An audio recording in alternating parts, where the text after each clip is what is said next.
हरे कृष्ण। ओम नमो भगवते वासुदेवाय।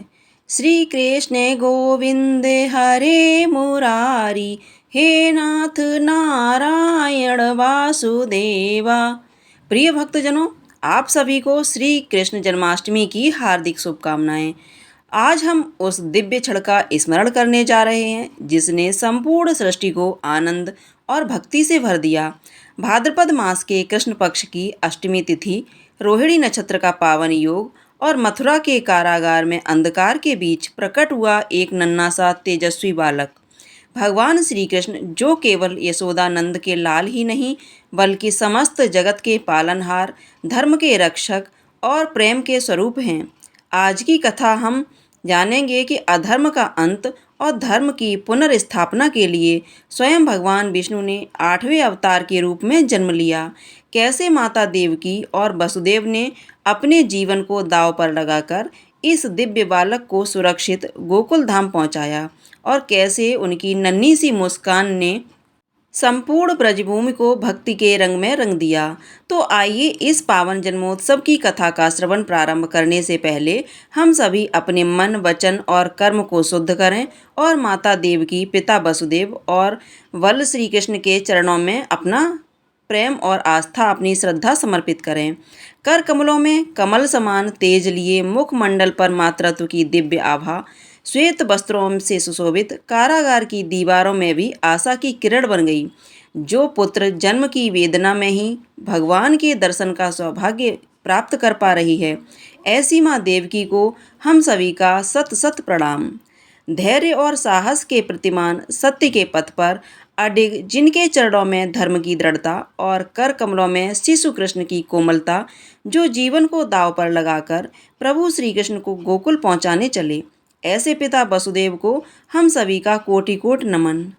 माखन सी कोमल काया, नीलमणि सा वर्ण, नन्हे चरणों में अलौकिक चमक, नयन कमलों में करुणा और प्रेम का सागर, कर कमल में बंसी और अधरों पर मोहक मुस्कान, ऐसे बाल गोपाल को हमारा प्रणाम, बारंबार प्रणाम। देवराज इंद्र के आग्रह करने पर देवर्षि नारद ने उन्हें श्री कृष्ण जन्माष्टमी की व्रत कथा बताते हुए इस प्रकार कहा। हे देवराज इंद्र, द्वापर युग की बात है। उन दिनों मथुरा में उग्रसेन नाम के एक राजा थे। स्वभाव से तो ये बहुत सीधे थे। यही कारण था कि उनके पुत्र कंस ने ही उनका राज्य हड़प लिया और स्वयं मथुरा का राजा बन बैठा। कंस की एक बहन थी जिसका नाम देवकी था। कंस अपनी बहन देवकी से बहुत प्रेम करता था। देवकी का विवाह वसुदेव से तय हुआ तो विवाह संपन्न होने के बाद कंस स्वयं ही रथ हाँकते हुए अपनी बहन को उनके ससुराल छोड़ने के लिए तैयार हुआ। स्कंद पुराण के अनुसार जब वह अपनी बहन को छोड़ने के लिए जा रहा था, तभी एक आकाशवाणी हुई कि जिस बहन को वह इतने स्नेह से विदा करने स्वयं जा रहा है, उसी बहन का 8वां पुत्र हे कंस तेरा संहार करेगा। यह सुनते ही कंस क्रोधित हो गया और देवकी और वसुदेव को मारने के लिए जैसे ही आगे बढ़ा, तभी वसुदेव ने आगे बढ़कर कहा कि वह देवकी को कोई नुकसान न पहुंचाए। वह स्वयं ही देवकी की 8वीं संतान कंस को सौंप देगा। इसके बाद कंस ने वासुदेव और देवकी को मारने के बजाय कारागार में डाल दिया। कारागार में डालते ही देवकी ने कुछ समय के बाद 7 संतानों को जन्म दिया। कंस ने सभी को एक एक करके जमीन पर पटक पटक कर मार दिया। इसके बाद जैसे ही देवकी फिर से गर्भवती हुई, तभी कंस ने कारागार का पहरा और भी कड़ा कर दिया। अब तो कंस को इतना भय लगने लगा कि उसने कारागार के भीतरी दीवारों में, दरवाजों में बड़े बड़े मजबूत ताले लगवा दिए। दरवाजे के बाहर दैत्यों और राक्षसों को पहरेदारी के लिए नियुक्त कर दिया। कंस हर प्रकार से अपने प्राणों को बचाने का प्रयास कर रहा था। एक समय सिंह राशि के सूर्य में आकाश में जलाधारी मेघों ने अपना प्रभुत्व स्थापित किया। भादो मास के कृष्ण पक्ष की अष्टमी तिथि को घनघोर अर्धरात्रि थी। उस समय चंद्रमा भी वृष राशि में था।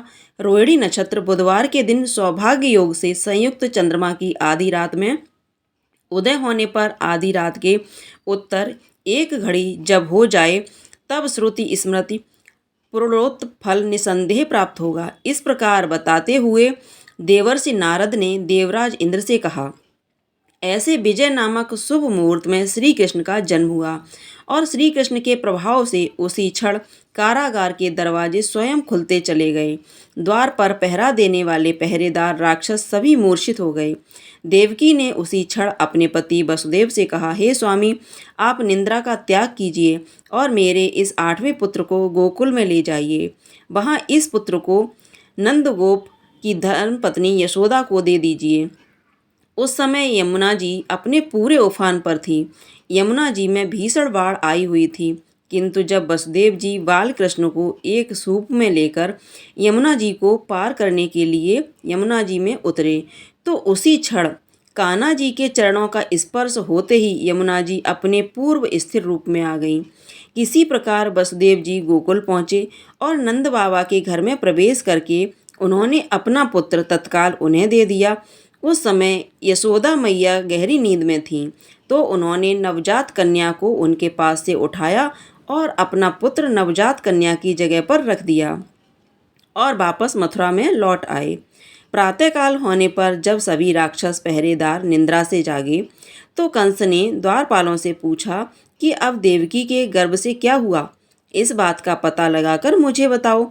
द्वारपालों ने कंस की आज्ञा को मानते हुए जब कारागार में जाकर देखा, तो वहां देवकी की गोद में एक कन्या थी, जिसे देखकर द्वारपालों ने तुरंत कंस को बताया, किंतु कंस को तो उस कन्या से भी भय होने लगा। इसलिए वह स्वयं कारागार में गया और उसने देवकी की गोद से कन्या को छीन लिया और उसे एक पत्थर की चट्टान पर जैसे ही पटकने वाला था कि वह कन्या उसी क्षण श्री हरि की माया से आकाश की ओर चली गई और एक दिव्य ज्योति के रूप में बदल गई। उसने कंस से कहा, हे दुष्ट, तुझे मारने वाला तो गोकुल में नंद बाबा के घर में उत्पन्न हो चुका है और उसी से तेरी मृत्यु भी सुनिश्चित है। मेरा नाम तो वैष्णवी है। मैं संसार के कर्ता भगवान विष्णु की माया से उत्पन्न हुई हूँ। ऐसा कहकर वह माया स्वर्ग की ओर चली गई। उस आकाशवाणी को सुनकर कंस क्रोधित हो उठा। उसने नंद बाबा के घर में पूतना राक्षसी को कृष्ण का वध करने के लिए भेजा, किंतु जब वह राक्षसी श्री कृष्ण को स्तनपान कराने लगी, तो श्री कृष्ण ने उसके स्तनों से उसके प्राणों को ही खींच लिया और वह राक्षसी कृष्ण कृष्ण कहते हुए मृत्यु को प्राप्त हो गई। जब कंस को पूतना की मृत्यु का समाचार मिला, तो उसने कृष्ण का वध करने के लिए बारी बारी से नामक दैत्यों को, असुर को, उसके अष्ट अष्टि नामक दैत्य को बैल के रूप में भेजा, किंतु यह दोनों भी श्री कृष्ण के हाथों मृत्यु को प्राप्त हो गए।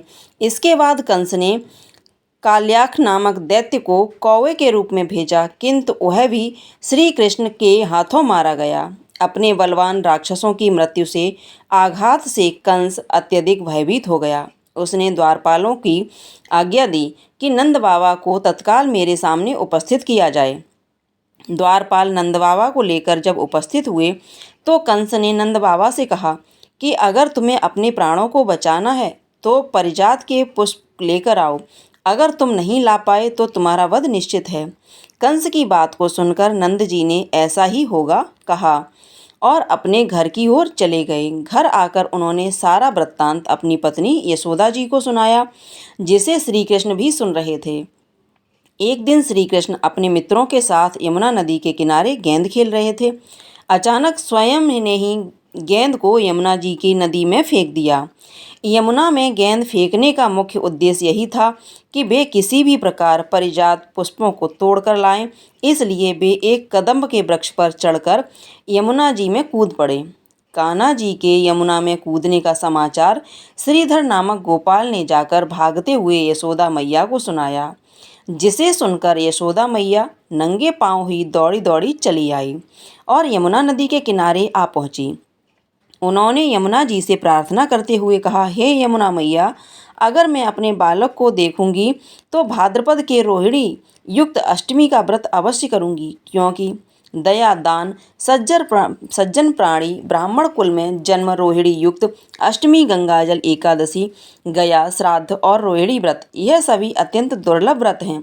हजारों अश्वमेघ यज्ञ, सहस्त्रों राजसूय यज्ञ, दान, तीर्थ और व्रत करने से जो फल प्राप्त होता है, वह सब कृष्णाष्टमी के व्रत को करने से प्राप्त हो जाता है।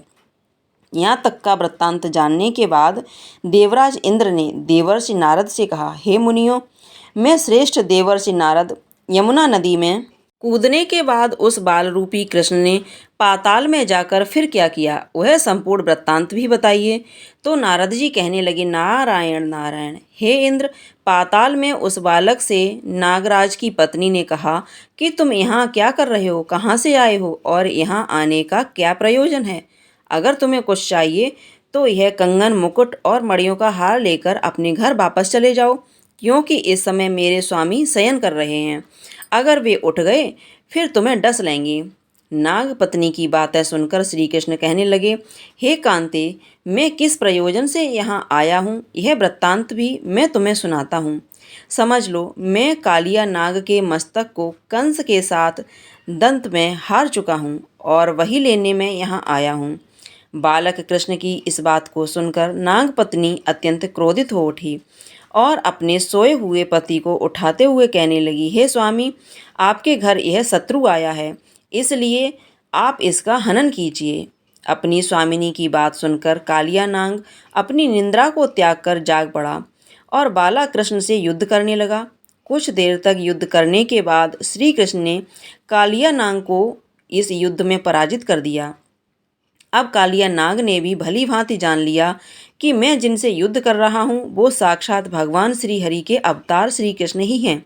इसलिए उन्होंने श्री कृष्ण के चरणों में साष्टांग प्रणाम किया और परिजात से उत्पन्न बहुत से पुष्पों से मुकुट में रखकर श्री कृष्ण को भेंट दिया।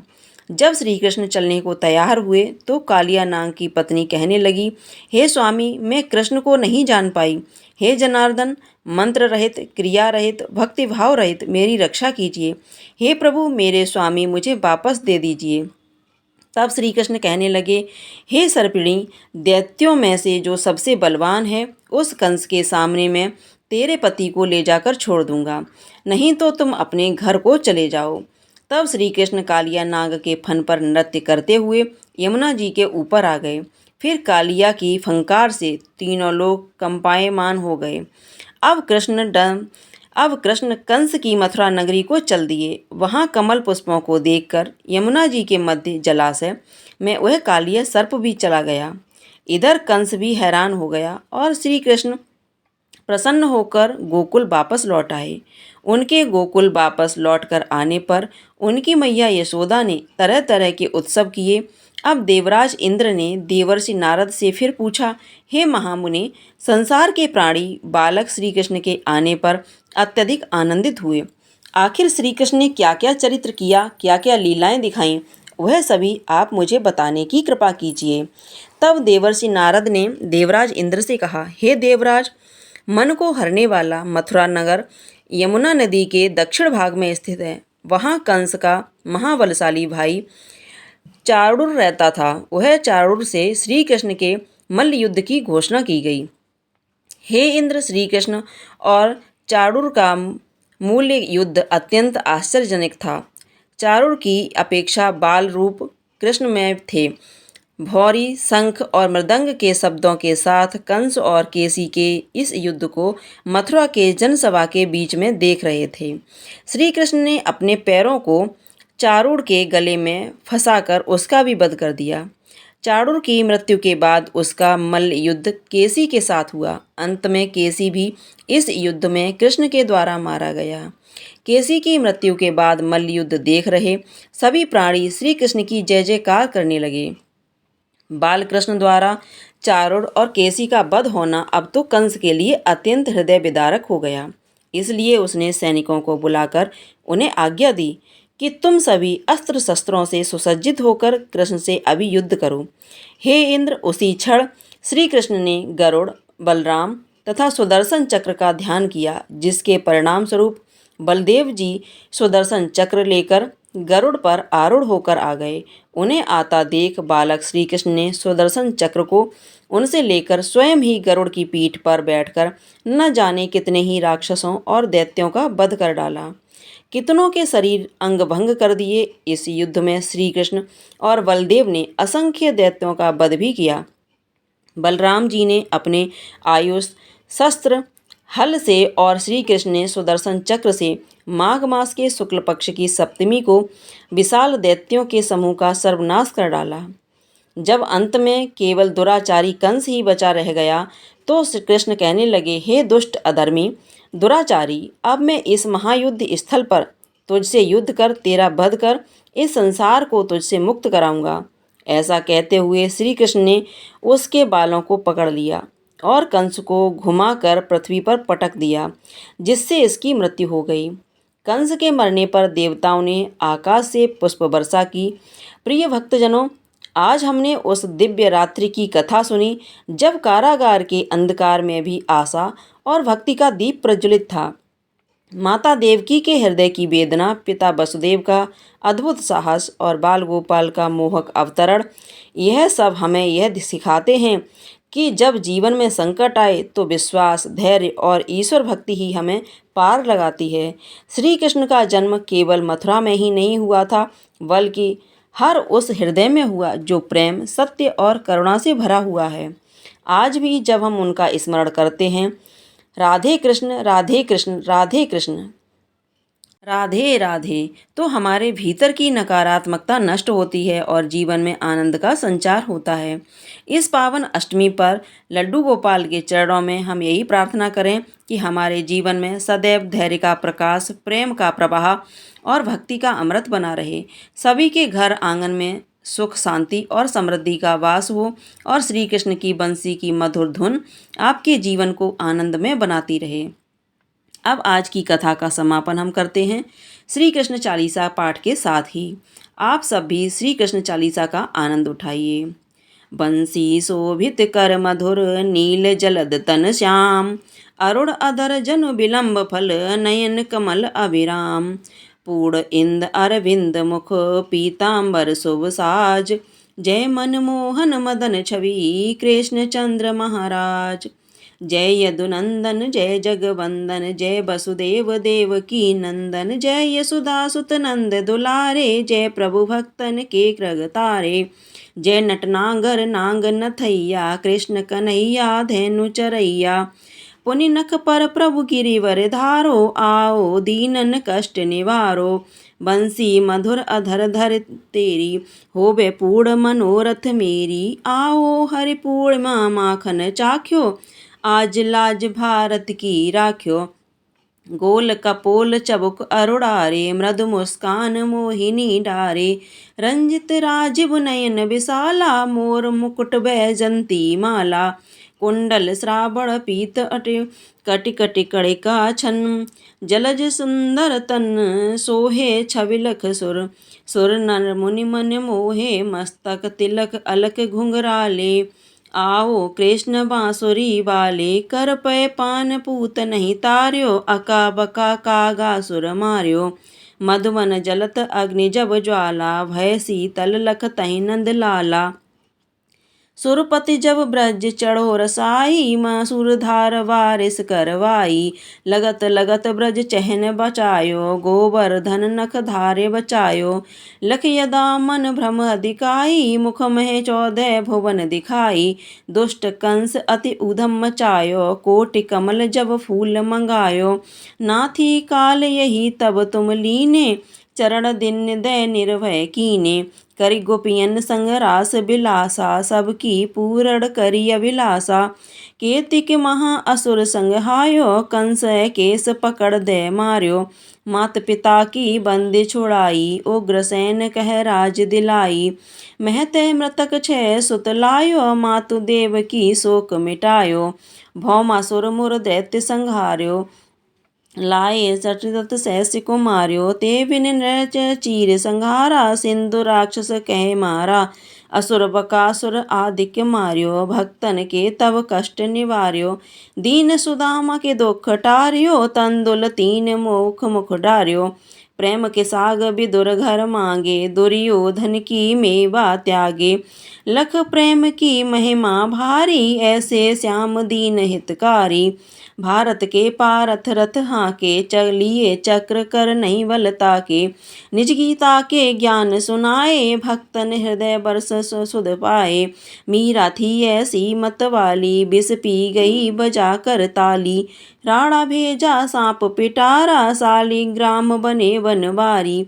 निज माया तुम बेहद दिखायो, उतय संशय सकल मिटायो। तब सत निंदा करी तत्काला, जीवन मुक्त भयो शिशुपाला। जबहि द्रौपदी टेर लगाई, दीनानाथ लाज अब जाई। तुरतहि बसन चले नंदलाला, बड़े चीर और वह मुख काला। असनाथ के नाथ कन्हैया, डूबत भंवर बचावत नैया। सुंदर दास आस उरधारी, दया दृष्टि कीजे बनवारी। नाथ सकल मम कुमति निवारो, क्षमऊ बेग अपराध हमारो। खोलो पट अब दर्शन दीजे, बोलो कृष्ण कन्हैया की जय। बोलो कृष्ण कन्हैया की जय। बोलो कृष्ण कन्हैया की जय। यह चालीसा कृष्ण का पाठ करे और धार, अष्ट सिद्ध नवनिधि फल लहे पदारथ चार। बोलो श्री कृष्ण भगवान की जय। राधा रानी की जय।